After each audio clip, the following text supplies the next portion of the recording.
Hey, welcome back to the Magic Ball Grid. My name is Andre. Thanks so much for tuning in. We've been gone a while, haven't we? It's been a couple weeks not having a video up here. Largely sucks. Apologies for that.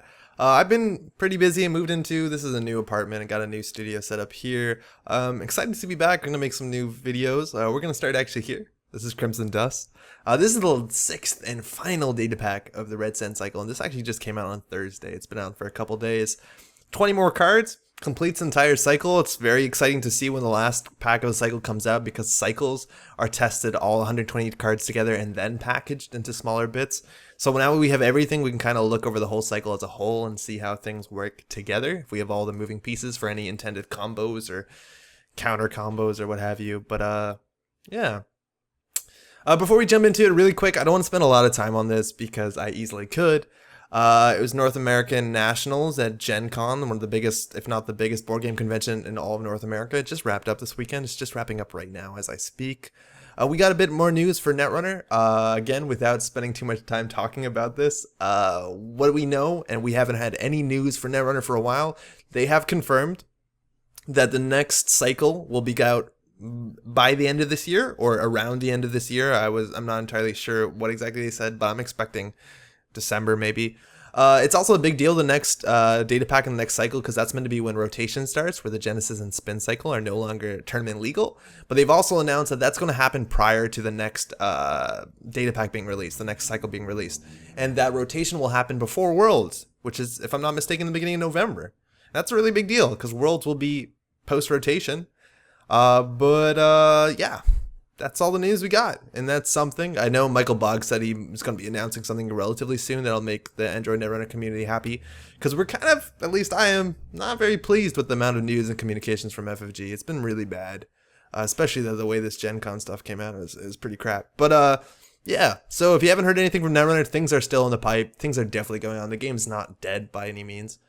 Yeah, and Worlds will be a pretty wild space. Anyways, this is Crimson Dust. Let's begin at the runner side. I think we've got 9 cards. Timestamps in the description below if you want to jump around to something specifically, but otherwise, we're starting here. Mining Accident. So for 2 credits, you get this Anarch event. It says play only if you made a successful run on a central server this turn. Data leak reversal. But the corp must pay 5 credits or take 1 bad publicity.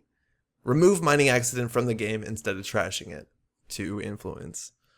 Alright, this is a pretty scary card. When I saw this initially, I was terrified of it. Bad publicity has always been a really scary thing in Netrunner because of some of the cards associated with it. It's kind of changed in the last couple months because of the new most wanted list, but it's still in there in my mind like that. So, yeah, let's look at this. This is a card that gives somebody a choice. It gives your opponent a choice. And classically, in just about all card games, any card that gives your opponent a choice has never been that strong unless both choices are equally good or equally bad, depending on what side of the table you're on. And or your deck, specifically the runner deck that's playing this, can make good use if the corp chooses either of these. And so let's talk about them in order. The corp must pay 5 credits. So you pay 2 credits after running a central and the corp loses 5 credits, which is an economic denial. And that's a good thing generally to be doing in Netrunner. I don't know how good. I think this is technically the worst of the 2 options in most cases. But paying 2 and having the corp lose 5 can be a big deal. This is Vamp, a card that, thank God, is rotating out, that lets you trade 1-for-1 credits after you ran on HQ. Now, Vamp is a lot better because you can bring the corp down to 0 credits and at 0 credits. It's a really big deal because the corp can't do anything anymore besides click for credits. And Mining Accident is rarely going to get the corp down to 0 credits. I think, and that's the thing you have to understand about Mining Accident. It's very easy to think of a space in which the corporation has an agenda behind some ice and they need 8 credits to res their ice and score their agenda, and then you play Mining Accident. The corp will probably choose not to lose 5 credits and to give you a bad publicity. While that is good, I think it's very hard to look at this Mining Accident as a card that will ever like play out. And this is the thing with a choice card, right? Where you're giving a choice, is that the corporation can look at it and be like, beans, it's really bad that I lose 5 credits right now. In fact, I'll lose like 2 agendas, or they'll be able to keyhole R&D, and then I'd rather give the bad publicity. And getting bad publicity is very good. I still think it's the best option in this. But again, I just want to emphasize, if the corp is ever going to lose 5 credits and I'll put them in a really bad spot, they're never going to do it, and you'll get the bad publicity. So economic denial can't be counted on. If the runner has 25 credits or whatever and you play this in the mid to late game, they'll probably just lose the 5 credits depending on the board state. And is that worth a card slot? I don't know. So let's try and get the bad publicity, right? What's bad publicity good for? Well, we have blackmail. Oh man, I almost hit the button that closes all tabs. Wow, my heart rate. This is blackmail, and it is a card that has been the reason why you have bad pub or use bad pub or play anybody that starts with bad pub. And this card is now worth 3 influence on the most wanted list, so it's a bit harder to splash. In theory, you can play a deck that runs Mining Accident, gets the bad publicity, and mind you, it's not that hard to get the bad publicity with this card. Like, you can put the Corp in a situation in which they don't have 5 credits to lose, and they'll give you the bad publicity. We'll talk about that in a bit. But the idea is, do you want to play a deck that runs a Mining Accident and plays Blackmail too, in a deck that's not, like, isn't Valencia Estevez? I'm not entirely sure, because that is a lot of influence. You can play Deja Vu and Same Old Thing, the cards that let you recur your 1 copy of Blackmail you splash in your deck. Maybe you find that card by playing like Planned Assault or something like that. And that's probably not terrible. Excuse me. I doubt it's amazing, but that's actually technically a thing you can do, where you can be like a wizard and then suddenly have bad pub and then slower, but also suddenly have Planned Assault into a sudden Blackmail that you recur for the rest of the game. That might have some value to it. I don't know. It's a lot of parts. But even if you don't, like, let's assume that you're just playing bad publicity because bad publicity is good. How good is it? It's really good. If you ignore Blackmail, and again, Blackmail won't exist in 2 more months when rotation happens, you just got value. And Blackmail, or bad pub, sorry, is 1 credit per run, and that's a lot of money. This is Desperado, a card that actually gives you a credit, which is a bit different. The run has to be successful, though. But this card is really good. It's largely seen as the best console in the game, or one of the best consoles in the game, and it should be pretty obvious why. If you're running a lot, you get a lot of value from this. And bad pub is basically like having a Desperado, and that's really good, especially if you can get it down turn 1. Imagine these 2 together though. Also, oh my god, that's crazy. And these 2 together is, yeah, it's really good. It's really good. So we're talking about Valencia, and when you start with Valencia with 1 bad publicity, that's a lot. And say you play Mining Accident on turn 1, you now have 2 bad publicity, and that's saying every time you make a run you have 2 credits. That's really good. We're losing Wizard, but I'm actually convinced that a Valencia with 2 bad publicity is actually comparable to Wizard, if not favorable in a lot of ways. Wizard sees a lot of play modernly in the tournament scene because having 3 recurring credits to trash assets is really good, but bad publicity isn't recurring credits. Bad publicity is actually, they happen every run, so with Wizard, you generally trash 1 asset a turn and then wait next turn to your things recharge. For Valencia, if you trash 2 assets a turn, you made 4 credits of Wizard money, as long as you can run 2 things, and that's actually really good, let alone if you have 3 bad publicity as Valencia. Oh my god, you're in a good spot. Also, by the way, you can use this one running through ice, using your icebreakers. Like, it's very solid. It's very solid. This bad publicity is also really good when you get it early game, like turn 1's the best, so that you have it for the rest of the game, and I'm convinced that's actually really easy to do that with Mining Accident. Turn 1, if you run Archives, and the Corp has maybe 6 credits because they iced paid a credit, do they give you the bad publicity or do they go down to 1 credit? And depending on what deck you're playing, I think a lot of times they might actually have to give you the bad publicity, because losing 5 credits turn 1 can be a huge issue, especially if you play like heavy pressure cards, where you're playing an Anarch, and you also have Keyhole, which admittedly you can't play this click because you have 3 credits, but you can get that in maybe a turn or 2. This is also a Count Siphon, a card that's very popular and makes it easy to put the Corp in a point where they don't have 5 credits or they can't lose 5 credits. Let alone if you play a Count Siphon turn 1, click 1, the Corp is probably going to be rezzing some ice to stop your Count Siphon. They'll probably have less than 5 credits. You can now run R&D or run or Archives and get your free bad publicity. By free, I mean 2 credits. And that's really good.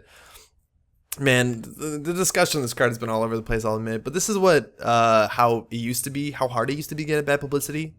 You used to have to like forfeit an agenda, play a double in this card, and it didn't see a lot of play. You also have investigative journalism, which only works when you have publicity. But the point is, like, getting bad publicity in this game has classically been very difficult because it's a very good thing to have, especially with blackmail existing. But this is the easiest way to get bad publicity, and I'm really scared about that in some ways. Now, there's not a lot of cards in this game that actually scale on how much bad publicity you have directly. Like, having 3 bad publicity is a really big deal, because now if a server costs 4 credits to get through, it only costs you 1 credit to get through. That's obviously very good, but this is the only card that strictly scales with bad publicity. If you're playing a Valencia and you get 2 Mining Accidents off, and you now have 3 bad publicity, this card's actually really strong. With the Corp with a hand size of 2, it's going to put them in a very uncomfortable position, and that actually might be worth pursuing in some way. Overall, I think this card is really good. For 2 influence, it's very easily splashable.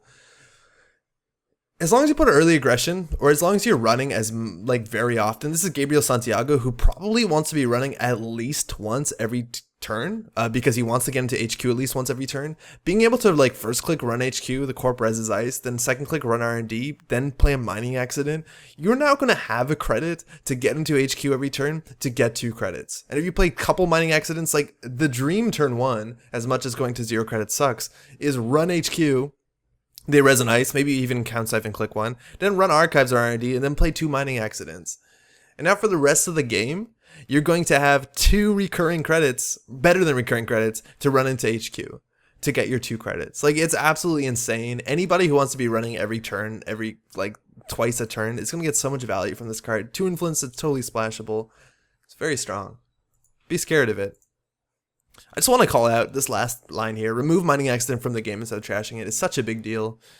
This card would be a really bad design. It would be like incredibly punishing if it didn't say this, because you could get the Corp down to 3 credits, run archives, play mining accident, then deja vu, play mining accident, same old thing. Like, there's ways that you could get 2 or 3 bad publicity in a turn, abstractly, probably only 2. And that's insanely good. The fact that it's a very strong card that removes itself from the game, I wish is something we saw, and we're starting to see that more and more with some of the newer designs of the cards. I just want to point out, if Imagine Accounts even had that text on it, this card is so strong, it represents such a huge swing in resources, and it costs nothing to play. If this card said remove itself from the game instead of playing it, how different would this game be that we've been playing for perhaps the last 5 years? Absolutely insane. And I really wish that card showed up on more things, because if there's one thing that's been a problem in Netrunner, it's been recursion on both sides of the table, and I'm glad we're at least having cards where they put their foot down and say like, nah, you can't. It'll be a problem. Very, very strong card. These are the Resiprocytes. It's a hardware, cybernetics, plural. It says when you install Resiprocytes suffer 1 meat damage. That's what most of the cybernetic and cybernetics cards sometimes do. And it says the first time you have 0 cards in your grip each turn, draw 1 card and place a power counter on Resiprocytes. When Resiprocytes has 3 or more power counters on it, trash it. It's also 3 influence, kind of hard to install. Or to splash, sorry. Very easy to install. 0, take a meat damage. Cool. What are Resiprocytes? They're actually somewhat a real thing. At least abstractly, they're a real thing. So Resiprocytes they were a hypothetical artificial red blood cell that was postulated by a man named Robert A. Freitas Jr. in a paper back in 1998 titled The Mechanical Artificial Red Blood Cell. Yeah, and they're a molecular nanotechnology. They're supposed to be like it's a spherical robot made of 18 billion atoms arranged as a tiny pressure tank. It's meant to hold oxygen and carbon dioxide.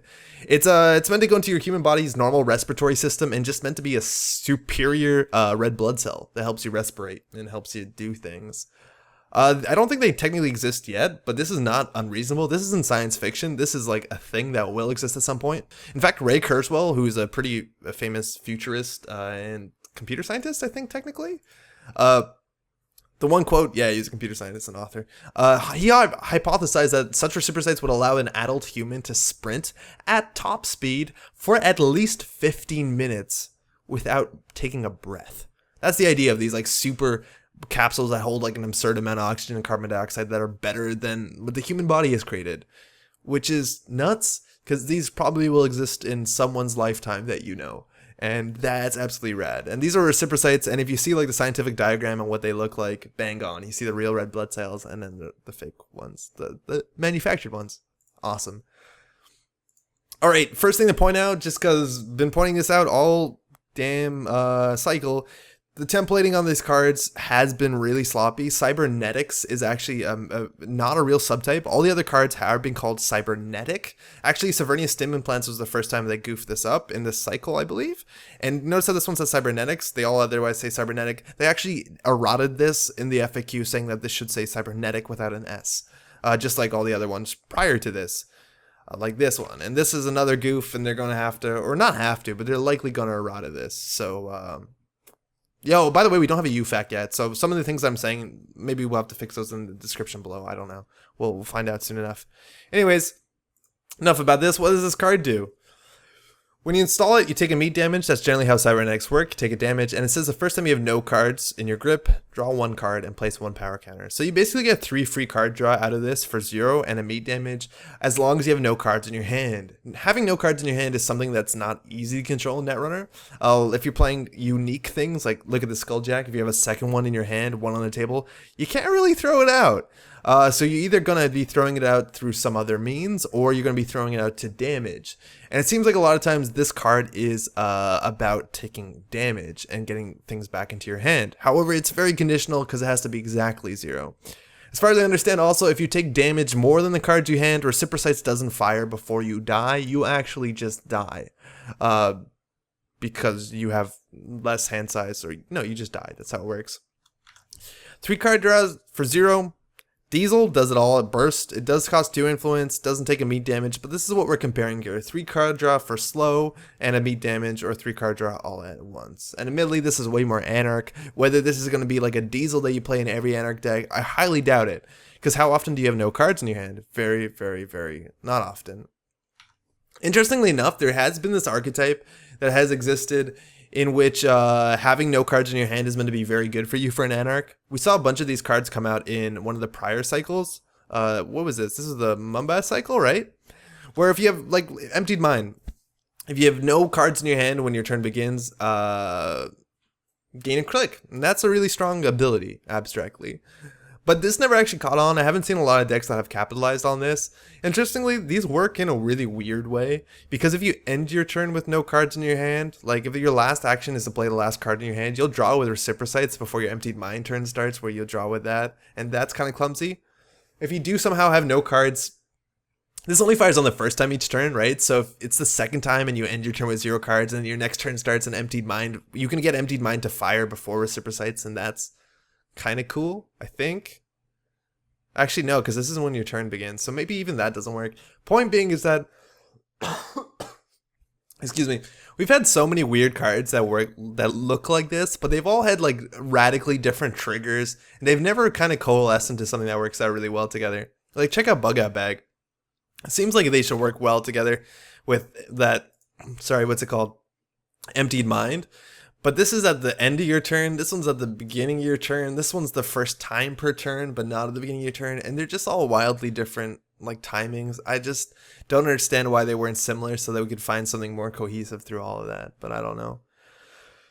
Alright, also excuse me, I'm kind of under the weather, so there might actually be cuts on this. I'm going to be coughing, it'll be great.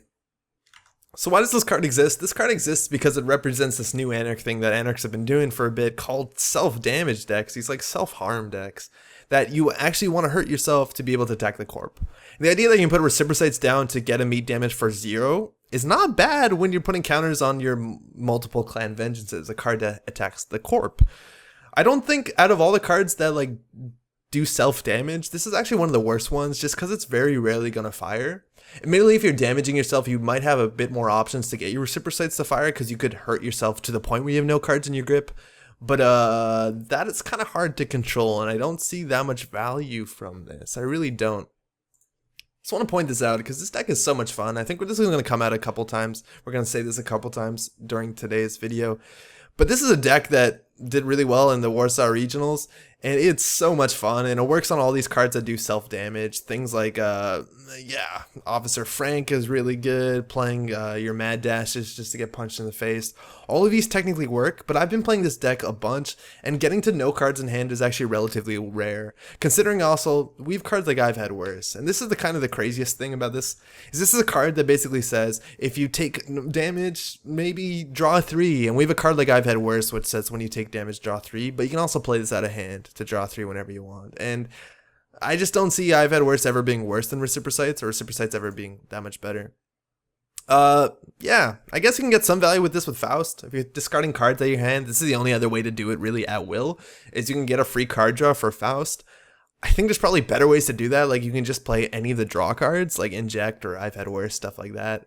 Interestingly enough, this does technically work with Wildside if you end your... Oh no, actually no it doesn't, right? Because it's not when your turn begins. These don't even work together, do they? Maybe I'm mistaken, I don't know. It's weird. Yeah. Also really strange thing about this card. Every other card that I've looked at this says if you have no cards in your grip, but this one says 0 for some reason. I'm not surprised that the formatting is that, like, not consistent, but yeah. Actually, give me 1 second. There's a card here, right? There's a card that, like, does this. Yeah, there's a card that does this. The first time you take damage each turn, draw 1 card. So I guess if you have the influence and you're doing a self-damage deck, is this card better than Resiprocytes? Likely. I think the selling point of Resiprocytes is that it actually hurts you when you install it. Isn't that wild? Like, that's the selling point of this card. Because that works really well with Clan Vengeance. Yeah. Alright, I guess. I don't know. Yeah.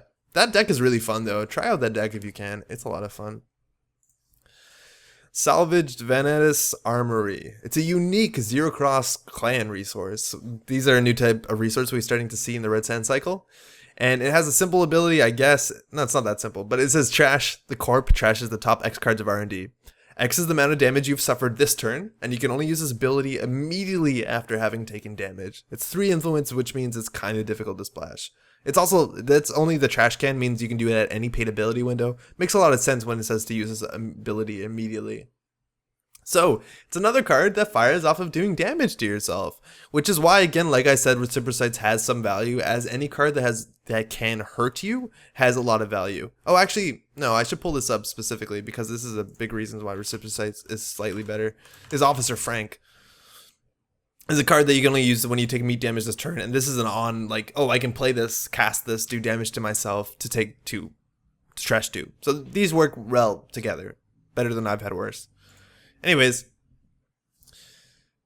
so just to talk about a theme, Vanadis is an interesting word. This is the Norse mythology. There's a goddess called Freya. She's a goddess associated with love, sex, beauty, fertility, gold, war, and death. She also rides a chariot pulled by 2 cats and has a boar called Hildisvini by her side. Has a cloak of falcon feathers, oh man. And she has 2 daughters. So yeah, this is Freya. Another name for Freya is Vanadis. She has a bunch of, like, I don't want to say they're pseudonyms, but other ways that she's been known as. One of them is Vanadis. Makes me think, if you read the flavor text on this card, Vanadis was a Martian's arm manufactory that was among the first starts targeted from orbit during the war. Is that an HB arms factory? Because HB generally had the Norse names for some of their things. Maybe that's what it suggests. Not entirely sure, but I like that word, so that's where it comes from, at least. So, trashing the top cards of R&D, it's kind of a new thing. Yeah, it's a new thing that Anarchs have been doing. And I think actually it's a really strong effect. We've seen this on a couple cards. We've seen this on cards like, let me pull this up. Cards like, what, spoilers? That's a thing, right? Oh, I think it's probably just spoiler. Oh, spoilers. When the score an agenda drops to trash the top card of R&D. We have Bagat, which actually, from my understanding, was a promo from National. So it looks like FFG is trying to promote this card in some sort of way. And we also have cards like Clan Vengeance that are trashing cards from HQ, but also work on damage. But the idea is that we have all these cards that are attacking the runner and attacking the corpse in wildly different ways than we might be used to before. This is a really big deal, because if you trash cards at random from the top of R&D or from HQ and they go into the archives, there's actually very few ways to deal with that coming up. Jackson Howard is rotating out in a couple months before Worlds. He'll be rotated out, and that means the strength of an ability like this is a lot better, because if you can get 1 or 2 agendas into archives, it's very hard for them to get out of archives if you don't have a card like Jackson Howard, which has been the de facto standard way to fix this sort of problem. There are other ways to do it. It's yet to be seen whether those cards have been deemed good enough to be seen in competitive decks, the way that Jackson Howard is great in just about any deck for the multiple things it can do, as opposed to just fixing one issue. So we'll see, but I think that's actually really strong. And again, we've seen this before with things like Data Leak Reversal. It's kind of been an Anarch thing, and they're promoting it in ways that are less abusive, as much as this card has been a problem in some ways for Netrunner for a while. Also, for what it's worth, this is another clan resource. I think this is the 4th one. So if you're playing this and you're playing Mars for Martians, you can draw an extra card. These cards don't particularly work that well together, so I don't see it. Also, this card does represent kind of like a weak win condition. So if you're tagged heavily with if you're tagged heavily with Mars for Martians, I think the Corp will probably trash this. So I don't actually know if these are going to work well together, but yeah. So trash as many cards as you've taken damage. It's very important to understand that you have to use this ability immediately after having taken damage, but you don't have to do it after the first time you took damage. That means if your first click is take 1 damage by installing your Resiprocytes, then your second click is, I don't know, taking some damage by doing any of these cards in this wild deck that we talked about before, like mad dashing into a pad campaign, and then having no credits, and then taking 3 damage with Dediana Shakon. The idea is that you can trash this after taking 1 part of damage for all the damage that you've suffered this turn. It's not that, oh, once you take your 1 meat damage, you have to fire this to do 1 meat damage. It knows how much damage you took for the turn, and that's really strong.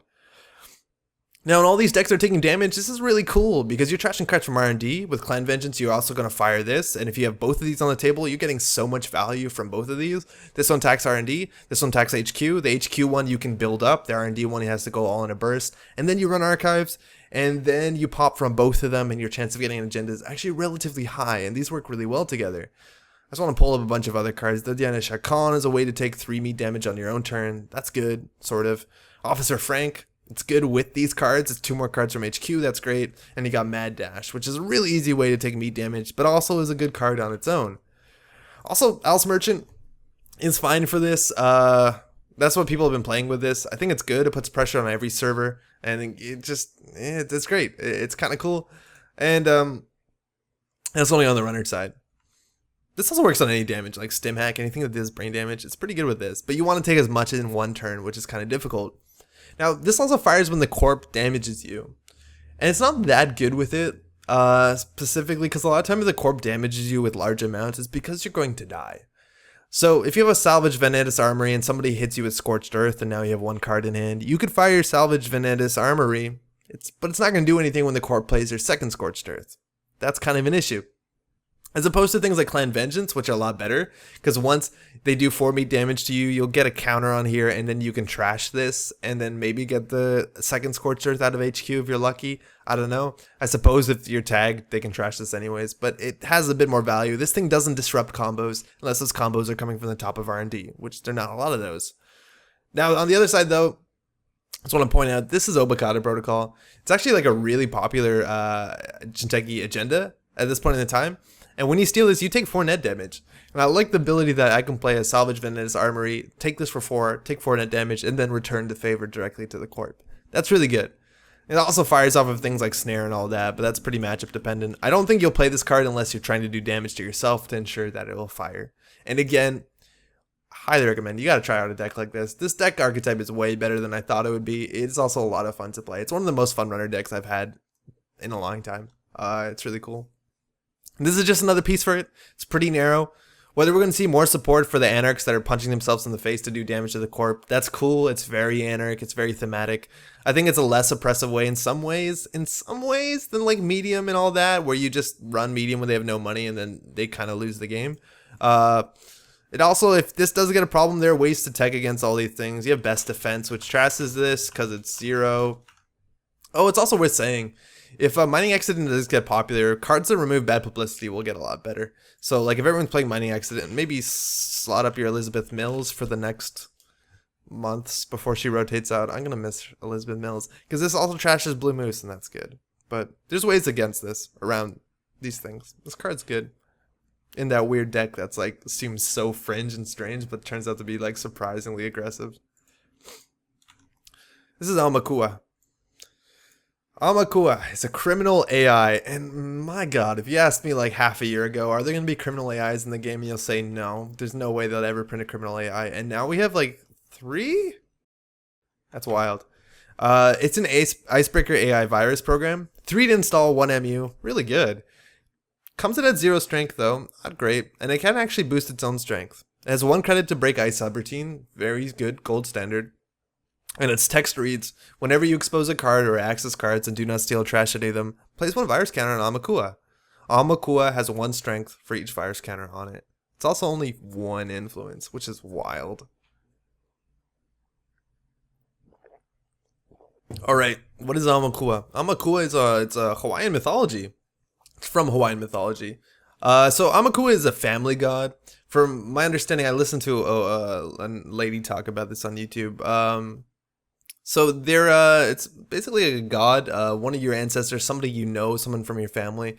When they have passed on, instead of going on to whatever the afterlife exactly is, they stay back and kind of watch over the family and protect the family. And they're generally represented as an animal, like a shark, an owl. Here's a list of things: octopus, eel, turtle, sea turtle, a honu. And this is just a good family spirit, somebody who takes care of the family. And I think that's really cool. We've seen a lot of Hawaiian and Polynesian mythology come out through this cycle because of Los and Maui and Aumakua, and there's a card from the last pack. Shit, I forget the name. But this is another one. I think it's really cool to see mythologies that are probably not that oftenly represented in things. So this is an Icebreaker AI virus. That's really exciting. We've seen a couple of these so far, and we've seen cards that are similar to this. The cards that are viruses that get stronger the longer they stay on the table, and the more like just traction they get. But at some point in time, if you purge them, purge virus counters, they go back to 0. We've seen that with God of War that came out in the last pack. This gets stronger and stronger until you purge, it goes down to 0. And also Darwin, the big fish, or technically not a fish, right? That gets stronger and stronger until you purge, and then goes down to 0. It's very similar in a lot of ways to Aumakua, except Aumakua you can charge in some ways more reliably. I don't know, not exactly. At least you can do this faster in some circumstances. And the numbers on Aumakua are relatively good. Like 3 to install is pretty rad. That's very cheap. I think that's like the cheapest AI besides like Knight, I think. That's a really good value. And coming in at 0 means it's not entirely useless. Like you can still put this down and break through vanillas. I guess there's some value in that, but not a lot. But that's something. Like it's not useless when it comes down, as opposed to like Mammon or God of War. So a slight bit of virus value. By the way, Cyberdeck's Virus Suite, huge issue if you have a big Aumakua. You run into a scary piece of ice, you think you're going to break it, the core presses this, you're in a bad spot, so watch out for that. But let's talk about how you use this. Strength of this goes up whenever you access or expose cards and do not steal or trash any of them. And it's not once per turn, you can do this as many times as your turn. Alright, so let's talk about exposing. Criminals are meant to be good at exposing. Actually, we're going to talk about the neutral ones first. There's cards that expose. I think there's 2 neutral cards. You got Infiltration, which if you want to play this to expose one card and put a counter on Aumakua, probably not awful. Still not great. It's not a lot of tempo for a card slot in your deck. You have Deuce's Wild, which actually is a lot better. Expose a piece of ice, +1 strength to your breaker, make a run, and then one of these other things. That's actually pretty okay. As much as this card for some reason does cost 1 of influence, I'm not sure why. That's not bad, and that's a pretty good start. And again, this card's 1 influence, so this you could splash in just about anyone who wants like just a pretty reliable, sort of reliable breaker.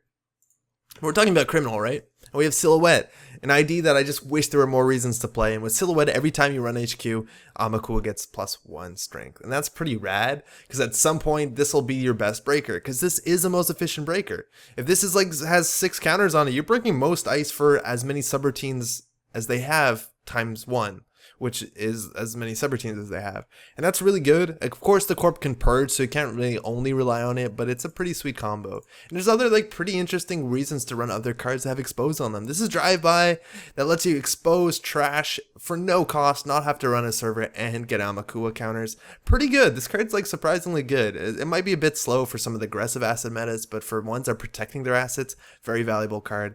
And I'm crazy enough, Lemuria Codecracker looks a bit better. If you run HQ, you can now spend basically click and credit to expose a card and add +1 strength, making this somewhat like Darwin in some weird ways, but you're also exposing cards. It's strange how this card somewhat looks reasonable. It's not the best tempo play, but it's something. Figure out a way to make Blackguard work. Yeah.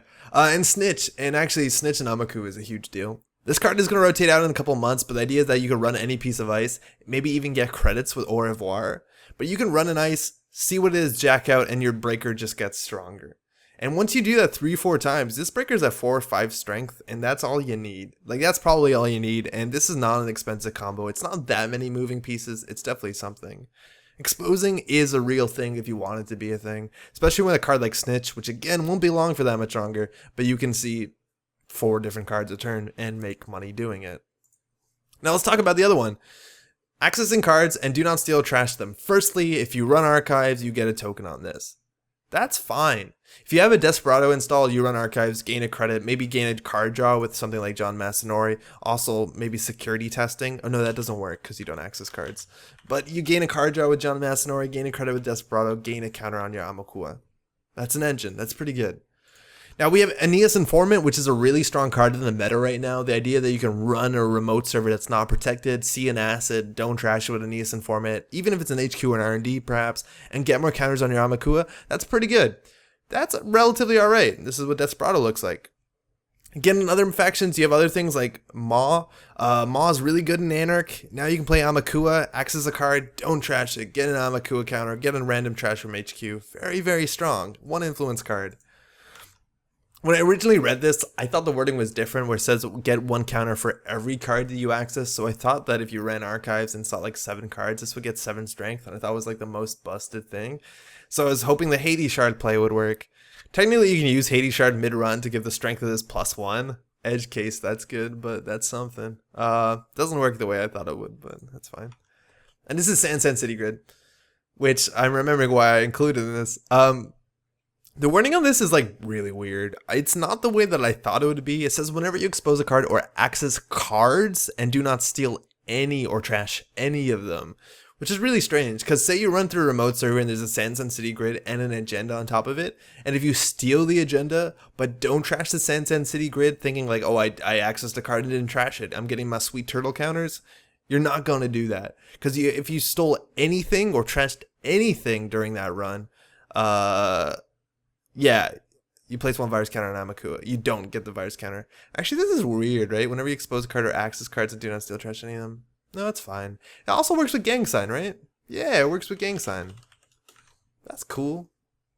Definitely an interesting breaker. And for 1 influence, again, it's a virus. You can play as a noise. Maybe this is your new breaker. There's some crazy builds out there where you can play Virus Breeding Ground to be able to constantly like feed your Aumakua. Maybe have a hive mind in there so all your viruses have a lot of strength. All in all, interesting card. I think it's like a pretty good piece in exposed decks. I don't think they're going to be incredibly tier 1 decks on the competitive scene at least, but they're going to be fun to play. I think just Aeneas Informant, getting this down early if you understand like, oh, I'm playing against a Moons matchup where I have Aeneas and Desperado and I want to be Aeneasing a lot of things. This might be valuable because this actually might be the only breaker you need. Sure, the corp can purge and that will be an issue, but again, a lot of horizontal corps, it's not that hard to recur Aumakua tokens. And again, like Moon decks, what's the biggest ice they run? 5 strength? And you can click through it.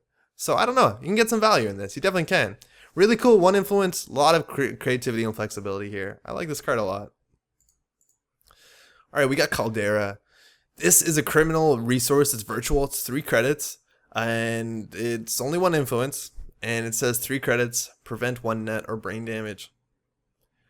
Okay, what is a Caldera? Caldera is a thing. It's part of geology, and it's that kind of like dome area underneath a volcano where lava pools up. It's a magma chamber, a reservoir. That's formed following the evacuation of a magma chamber reservoir. So it's like that kind of cave underneath a volcano that a lot of times collapses.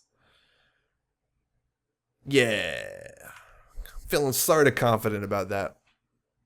Okay, and you kind of see some sort of geology here. Maybe that's a volcano at the top. I don't know. Maybe decide on your own. This card lets you prevent net damage in criminal. That's something we haven't seen before. It's also 1 influence so you can splash it. Also prevent brain damage, something we haven't seen before in criminal. But we have seen this card. What is this? This is Feedback Filter, which is also 1 influence card. It's hardware. It is cheaper to install, but it is hardware, so it can't be trashed by when you're tagged, which is good. And it says 3 credits, prevent 1 net damage. Okay. And then trash to prevent up to 2 brain damage. Alright, so I'm assuming you're not playing Caldera in your deck because brain damage is everywhere, because brain damage isn't everywhere. If I would consider playing Feedback Filter in my criminal deck, which is something I've done before, it's because there are net damage decks, and criminals are generally bad at dealing with net damage. So sometimes spending 1 influence on a card that will help you in a net damage archetype is a really big deal. But they basically directly reprinted this card, and we've seen that a lot in this cycle because there's a lot of cards that are going to be rotating out and we're not going to have them anymore, so it's good to have a card that does something similar if not identical. But this is in creation and control, and as far as we understand will be legal forever. So they printed a resource that is basically strictly the same as another card that already exists at 1 influence. I don't get it. Maybe some criminal decks just saved 1 influence on a card they were splashing. Yippee. This is career favorable installed for 0, but it's technically more expensive than feedback filter. Also, a lot of times, yeah, brain damage cards, specifically if that's a clause you're excited to buy, cannot be prevented. A lot of the self brain damage cards, so you're not gonna get a lot of value in this convoluted combo. Yeah, you can now spend 4 credits to break a Kyugo after installing this. Does that excite you? I don't know. I've been finding a lot of times paying 3 credits for a net damage is not great in any deck that basically doesn't run Magnum Opus. If you're running Magnum Opus, you can afford this in Shaper, but a lot of times if you're playing against like an Industrial Genomics Prison deck and the choice is either take a net damage or spend 3 credits, these sort of decks are taxing you out. Half of them are taxing you out on money, the other half are taxing you out on cards. And on the side of the decks that are taxing you out on credits, because they're going to reinstall these things, they have huge trash costs. I don't think spending 3 credits to dodge net damage is good. I don't have much to say about this card. Again, Obokata Protocol. Can't avoid the net damage because if you prevent the net damage, you didn't pay the cost, you didn't steal it. This is just, I don't get it. This seems like incredibly lazy design that they just basically reprinted the card, changed one number on it, changed the type. And sure, 2 brain damage or 1 brain damage. What's going on here? I don't know why they did this. This is Diana's Hunt. Yeah, why? Why would they do that? That's such a waste of a card. Diana's Hand is a run event. It's Shaper. It's 4 to play. That's pretty expensive. It says make a run. Whenever you encounter a piece of ice during this run, you may install a program from your grip, ignoring all costs. When this run ends, trash all programs installed using Diana's Hunt. 4 influence. Wow. So there's going to be a theme here for this last card and this next couple cards where I'm honestly confused. Yeah. I have no idea why these cards exist. I honestly have no idea. Like, normally I like talking about cards that are even not great to talk about some of the cool combos you can do with it. I'm at a loss with this one. Like, kind of at a loss. I don't get it. So let's talk about this. You're making a run, and during the run you can install multiple cards based on how many ice you encounter. But all those programs are going to be trash. So you want programs that are either incredibly valuable, that you want to cheat out in some way, or you can prevent from being trashed. There's like a couple of weird things. Now, I just want to talk about 4 credits for a run event.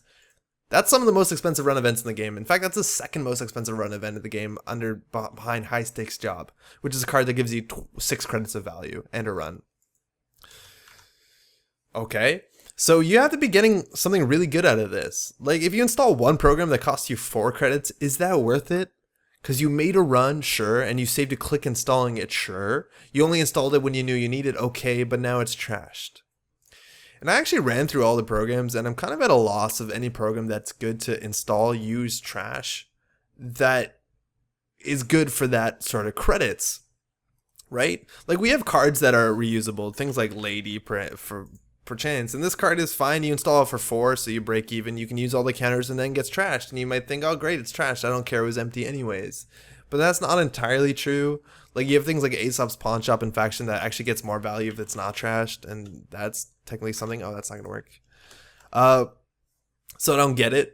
Also, this card is like 100%, you're necessary to have the things that you want to install in hand. So if you ever draw Diana's Hunt and don't have the programs that you want to cheat out in your hand, or you have all the programs in your hand and you don't have Diana's Hunt, what are you going to do? Like, you're probably going to install them anyways, so this card gets useless. Like, it's so combo heavy, and I don't even understand what the combo is exactly doing. This is probably one of the best options that you can cheat out. Paying 4 credits to install a Femme Fatale on the table that you can get through a piece of ice for probably like 1 to 3 credits is probably good enough. But then this thing gets trashed, and now you have to pull it back from the heap, and you can't use this again. And then you need this card in your hand to play this card, and I don't get it. Overmind, technically another thing, you're paying face value for this. You use all the tokens, it's trashed when it's trashed. But again, if you don't have enough Overmind counters, it's an issue. If there's less counters left on it and you gets trashed anyways, that kind of sucks. Parasite could be okay, I guess, if you're running like Cipher as well, to instantly trash something. But that's the biggest problem with all this is the faction that has self-modifying code. A card that you put on the table, and during any run, you can, not even during a run, you can pull out whatever program you want, and the premium on that is 2 credits. Sure, you can't pull out 2 programs or 3 programs like you can with Diana's Hunt, but how many times are you going to be running through 3 ice and need 3 separate programs that are all in your hand with Diana's Hunt? As opposed to self-modifying code, which you can get one program and then clone chip it back. And you're probably playing clone chip anyways, you're playing Vanadis on. I don't understand it. And that's also the thing with this. It's when you encounter a piece of ice. So if I run R&D turn 3, because I have 2 programs in my hand, and I don't want to pay for them for some reason, yet I want them trashed, the corp can just not res their ice. Because it's not like you can combine this with a big run. It's not like you can play Diana's Hand and somehow at the same time play an indexing. Like, you're just making a single axis on R&D. So if that happens, I'll just say, I don't care. Yeah, I'm not resing anything. You get a single axis, so you paid 4 credits to get nothing. So that means you probably want to play this when the ice is rezzed to ensure something happens. And if the ice is rezzed, that means you either face checked into it, and that can be a bad problem in a lot of matchups. A lot of times you want your programs before you run. I don't get it. We've seen a card like this, Code Siphon. Code Siphon didn't see a lot of play either, but this card I think is just a bunch better. You get to pull a card from your deck in lower than install cost. Yeah, you do take a tag, but yeah, that's just probably better. It doesn't require cards in hand. It's a lot cheaper to play. You can play as turn 1, even if there's no cards, right? If there's no ice, you can play this, right? Yeah. If there's an empty R&D, you can play this and basically tutors a card. That's fine. I don't get it. You do have Brahmin. I think that's the best I came up with this, that you can install programs and then return them to the top of your deck. If you get value to them and then return them, maybe installing like D4 V1Ds. Maybe. There's no way that worked. That's because I spelled it wrong. I don't know. Da Vinci exists as a way to pull out cards whenever you want them. Clone Chip exists as a way to pull out cards when you need them. Haley is a thing, I guess, with Diana's Hunt. It lets you install another card. And then maybe you play Retrieval Run because your things are trashed, but that's an influence.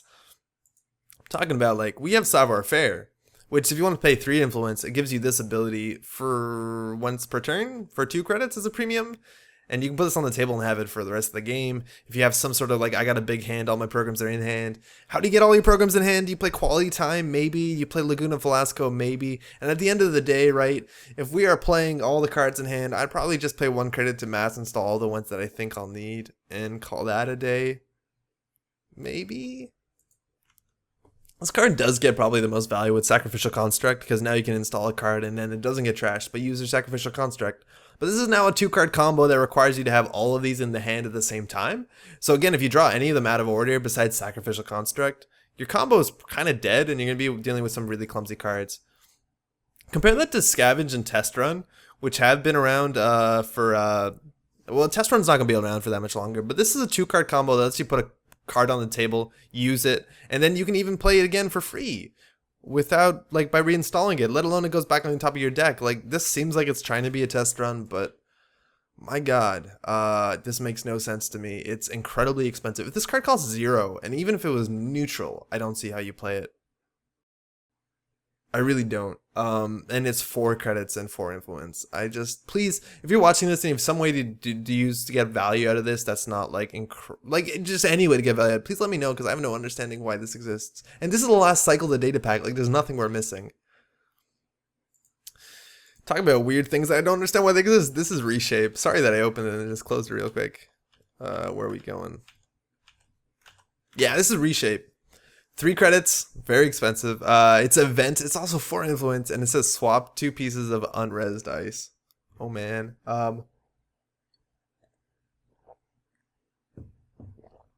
I have little to no understanding why this also exists. So swapping ice has some value. The idea that if you're playing Shaper, maybe you have a deck that's really good at targeting R&D, and now you're pretty sure that turn 1, when they installed, the corp installed 2 pieces of ice, they put the strong ice on R&D, and they put the crappy ice on HQ. They put their DNA tracker on R&D, and they put their vanilla on HQ. Fair. And now turn 1, or before any of these ices are being rezzed, you can pay 3 credits to shift them. And that's maybe okay in this best case scenario that we've constructed, where the break cost between these ices is so incredible that you actually might get some value. And if that's the case, well, they'll either not res their DNA tracker and then hopefully soon enough get another piece of ice to put onto R&D. Wow, so you can only swap 2 pieces of unresed ice though, which is the biggest problem with this card, because you'll have almost no information half the time about what is where. There's a lot of de-res effects in the game, and I'm actually pretty convinced a lot of them are really good as soon as we have a meta that's more focused on ice than anything else. And this is Rubicon Switch. that you can derez anything basically with conditions in criminal. And all the cards that basically derez cards are they're all criminal. If I'm not mistaken, they're all criminal cards. And they're generally high influence. Yeah.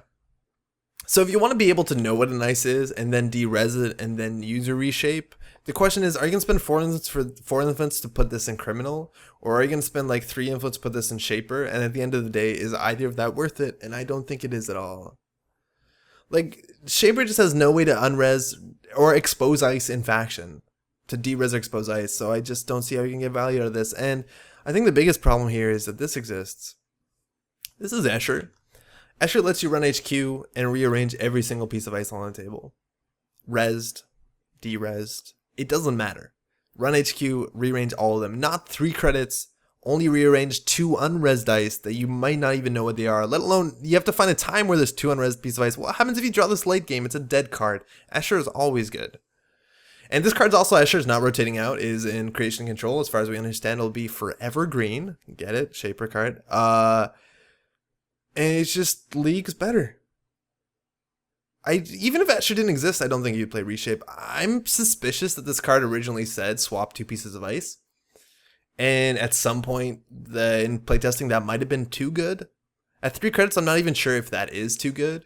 But they changed it to unres dice. But if this was a criminal card, I don't even know if you played then. I honestly don't know if they have all the derez effects.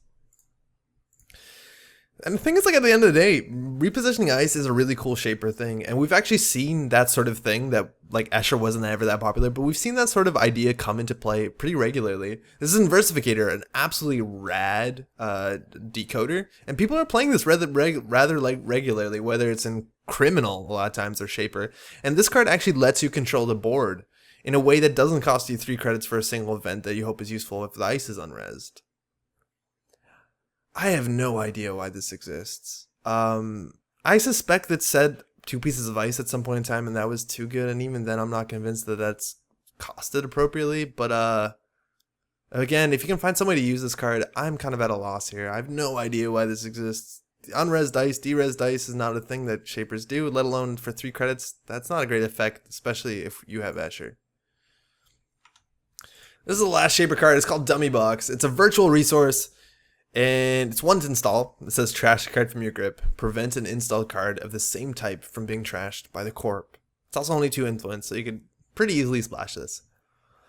This prevents installed cards from being destroyed, from being trashed. And cards are trashed in generally 2 ways. Either because they trash themselves, I guess, or because they're resources.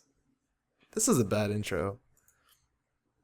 This is a sacrificial construct, which is easily the closest thing compared, both by art and the cubic shape, but also by what they do. Sacrificial construct is a 1-shot that prevents a program or hardware from being trashed.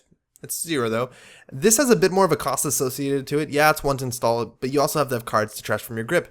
But this is a sacrificial construct that, in theory, as long as your drawing is good and your deck is built in the right way, will never die. And that's a really strong idea.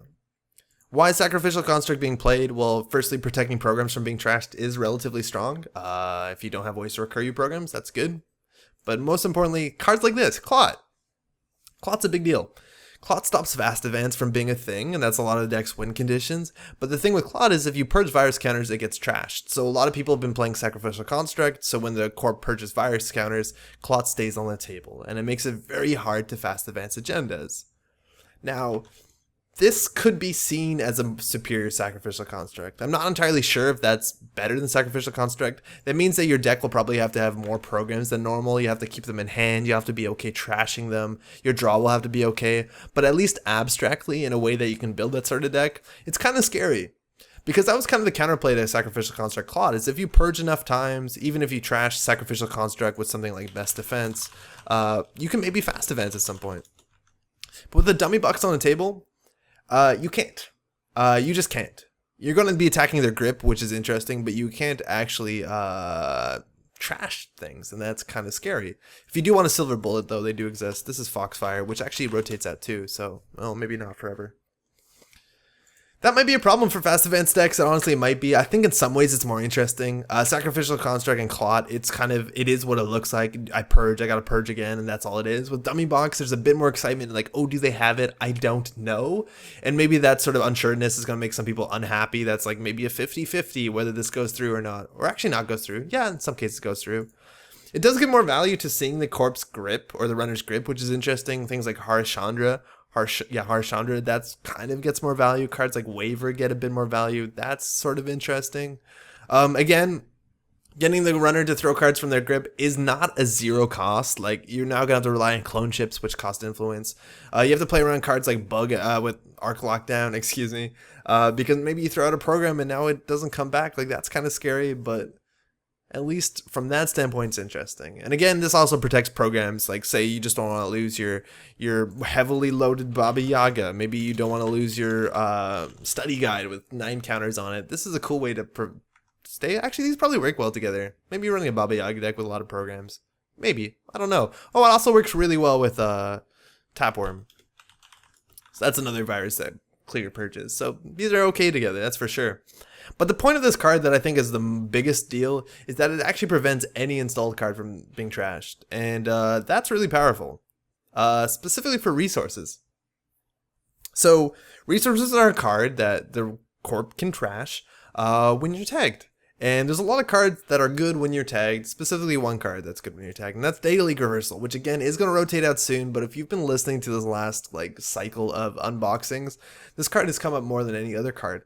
Because this card has such a big impact on the design space, it's a huge negative play experience, it is a very strong win condition, and you have to be very careful when designing cards with how they interact with this, and I think this is the first time in which 2 cards interact in a way with Data Leak Reversal that is absolutely brutal. If you are tagged and you have a dummy box on the table and you have a data leak reversal on the table, and as long as your hand has 3 resources in it, the corp won't be able to trash data leak reversal. They'll try, they'll pay 2 credits, and you'll throw out a resource. They'll try again, throw out another resource, try again, throw out another resource. They just spent 6 credits, and the data leak reversal is still there. This gets better when you play other data leak reversal support cards, things like Wireless Net Pavilion, which now makes that, instead of 6 credits, 12 credits. That's insane. We've had cards like this before, things like Fall Guy. But the thing with Fall Guy is there's a finite amount of times that you can use Fall Guy. You use Fall Guy once to prevent a card from being trashed, and that's it. And then after that, they can now trash your Wireless Pavilion or Data Leak Reversal. But this is the first time where we have a card that says as long as you have enough cards in hand, you cannot trash Data Leak Reversal. And that's a huge deal. And I'll be honest, I'm terrified of this. I am really scared of this combination because there's very few ways to deal with it. I think currently in the current card pool, the only way to deal with this elegantly is, again, Foxfire. But in a position where you are playing Foxfire in a Data Leak Reversal deck, if you splash some 1 or 2 copies of Fall Guy, you're entirely safe from this combo. And that's disgusting. So how do you make sure that happens? You just need to make sure you're drawing. You need to make sure you have enough resources. So this is probably kind of deck that you want to run like maybe, I don't know, 25, 30 resources. That's really good when you play things like Drug Dealer. This card makes you draw before the corpse turn starts, so you'll always likely have resources in hand. The money doesn't matter that much if you're playing Data Leak Reversal, so who cares if you lose 3 credits. If you're playing Shaper, you have cards like U-Backs. It gives you free card draw. That's good to get more resources in your hand. You have cards like Inject and Anarch. That's really good. And there's other cards that you can protect. You have Joshua B. Can't trash Joshua B. Good luck trashing Joshua B. I have 5 clicks every turn to dummy box away. Good luck with that. You have Counter Surveillance, which you can put on the table and protect. And now if you're getting more tags with Joshua B, good luck trashing this. All I have in my hand is resources. And that's the thing is with, oh man, with Wireless Net Pavilion and Dummy Box and Data Leak Reversal, you're going to be spending 12 credits a turn to try and trash my Data Leak Reversal. And that's messed up. That's a really big deal. You also have other cards, Beth Kilrain Chang. That's something, I guess. And that can be an issue. That can really be an issue. Also, if you try and trash the Dummy Box, it protects itself. And I think that's kind of an issue with this card. I wish it didn't say that. I wish that sounded kind of the text like Aesop's Pawn Shop, where yeah, you can sell anything to the pawn shop, but you can't sell the pawn shop itself. I wish Dummy Box could not protect itself. It says prevent another installed card of the same type from being trashed by the corp. Besides this, because that would be the solution to this like degenerate combos. If you can trash the Dummy Box first, then you can trash the other stuff, and that would make it much more fair and similar to Fall Guy. Strictly worse though. But yeah, it doesn't work like that, and this is absolutely going to be an issue. Oh, that's for the next card. That's a problem. Also, if you want to get more card draw, if you're protecting your resources adequately, you can play something like what's it called? Off-campus apartment. Again, you can't trash it as long as you have more resources in hand. And that's free card draw. And that's going to be really good when your entire game plan is mill 5 a turn and the corp says, I'll pay 12 to try and trash this. Oh, God. Once Data Leak Reversal doesn't exist, this card gets a lot more niche value. Being able to protect your resources when you're tagged does have some value to it, for sure. It does, specifically when you're running, if there are like protection things. There's not a lot of actually cases for that right now. But if there are like resources that say, I don't know, avoid damage, but don't self-trash. Like Guru Devinder doesn't really work, I guess. Yarognev Mercs doesn't. Dummy Box is actually really good with Yarognev Mercs. So you can be unkillable as long as you have resources in hand. Because you can't trash the Yarognev Mercs if you don't trash the dummy box, and you can't trash the dummy box if you have more resources in hand. So you are actually unkillable. It becomes impossible to kill you. That's kind of a big deal. That's a really big deal. I don't know. Infinite protection from the one counterplay that's meant to be from resources, which you can trash them when you're tagged. And this card says, nah, you can't. Nah, you can't. Good luck. Scary card. This is the last card, and oh my god, the art on this card is nuts. The art on this card, huh? Oh, wow. This is Corporate Defector. Man, it's so great. For 0 credits, you get a resource connection. And it says, whenever the corp spends a click to draw a card, not through a card effect, reveal that card. Wow. This is one of the things that I try and teach when I teach Netrunner, is that the most important thing in Netrunner is not credits, it's actually information. Knowing what is where. Maybe that's not more important than credits, but knowing what the corp is drawing, where the agendas are, that's a big one. What ice they have, if they're running traps, what are the assets, all that sort of stuff. That's the most important thing you can do in Netrunner. So we have a card in theory that shows everything besides mandatory draw that the corp draws. Now, it's if the corp spends a click to draw, so that's basically the action printed on like the teaching card that shows all the corp's actions, and not through a card effect. How often that's going to fire? I think it's actually going to fire a lot. These are all the cards on the corp side that say draw in them. A lot of these are ice, so let's ignore the ice for now. There's not a lot of ways to draw cards once Jackson Howard rotates out. And Jackson Howard is the big way that people draw cards quickly in the current Netrunner. And once it cycles out, a lot of times people will either be splashing, I don't know, maybe for like draw cards. We have things like Anonymous Tip. That's probably from the core set. You might be familiar with this. People generally don't play this that much besides like really niche cases. HB has all the clearances, black, blue, green, violet. Some of these are going to be cycling out too, but all in all, there's not that many good ways to draw cards, especially draw cards like reliably, like the way Jackson Howard can make you draw 6 in a turn. There's not a lot of ways to do that, so I think the quality of this card actually gets better once rotation hits. Revealing a card is such a big idea. It's really huge. When you put this on the table, and mind you, putting this on the table takes like no tempo. This card costs no influence. It costs no money. It's also a connection. So if you are playing an off-campus apartment deck, it actually just gives you value. Like it just gives you a free card draw. It's basically like clicking for credit, or sorry, clicking for card draw. Besides, of course, the card slot, which shouldn't be ignored. But that's good. There's no tempo loss associated to it, and that's kind of insane. Now, how often is the corp going to draw? I don't know. It depends on the matchup. It depends on what the corp is playing. You can encourage that, and I think if you're playing Corporate Defector, you probably want to play a deck that encourages the corporation to draw. I think the easiest way is to play a card that attacks HQ, play an ID, or cards that attack HQ. Things like Alice Merchant are really good. Because if you run archives, they're now threatened for HQ, so they're going to start the turn with less cards in hand, and they're more interested in drawing up. Other cards like this, I guess we can put Hemorrhage, but that's going to cycle out, so maybe that's not that good. But any card that pressures HQ and trashes cards from HQ is really good. Things like Clan Vengeance also work really well together. Oh, we have that here. I guess you can also have some value with the Utopia Shard. That's so cool, I guess. And we have Wanton Destruction. That's also interesting. They're a way to get cards out of the corp's hand, and then you see everything they draw on, or most of everything they draw on. That's actually really valuable. Now, the thing that I'm a bit reserved about this is we had a card with a similar effect. This is Enhanced Vision, which once per turn, as long as you're running, you get a reveal card at random from HQ. And I thought this card would see a lot of play, especially back in the time when this came out. A lot of like Desperado, security testing decks were being played that try to run once or twice a turn at least. But this card didn't see play. This suffers what a lot of people call 46th card syndrome, where it's a good card, but it's technically not necessary to your deck archetype, so it's one of the cards that gets cut quickest when refining the deck list, or actually technically the last card that's cut, but it is cut nonetheless. And this might feel the same way.